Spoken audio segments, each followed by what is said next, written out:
দেখো my dear students, আজকে আমি তোমাদের জন্য ইংলিশ বিষয়ের ক্রিয়ার কাল অর্থাৎ টেন্সের ভাগ নিয়ে চলে এসেছি। দেখো কি টেন্সের ভাগ করেছি আমি।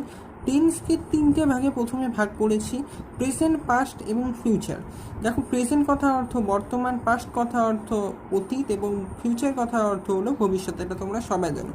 এরপর এই তিনটে ভাগে আবার চারটে করে ভাগে ভাগ করেছে। প্রত্যেকটা ভাগে প্রেজেন্টেরও এই চারটে, পাস্টেরও এই চারটে, ফিউচারেরও এই চারটে। এই চারটে ভাগ কি না, দেখো এই চারটে ভাগ হচ্ছে present indefinite or present simple, present continuous, present perfect, present perfect continuous. এইভাবেই পাস্টেরও indefinite, continuous, perfect, perfect continuous এবং ফিউচারেরও ইনডিফিনাইট, কন্টিনিউয়াস, পারফেক্ট এবং পারফেক্ট কন্টিনিউয়াস।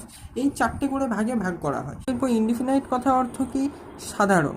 কন্টিনিউয়াস কথা অর্থ কি? চলমান। পারফেক্ট কথা অর্থ কি? এই মাত্র যেটা শেষ হয়েছে কিন্তু যার ফল বর্তমান। পারফেক্ট কন্টিনিউয়াস কথা অর্থ কি? এই মাত্র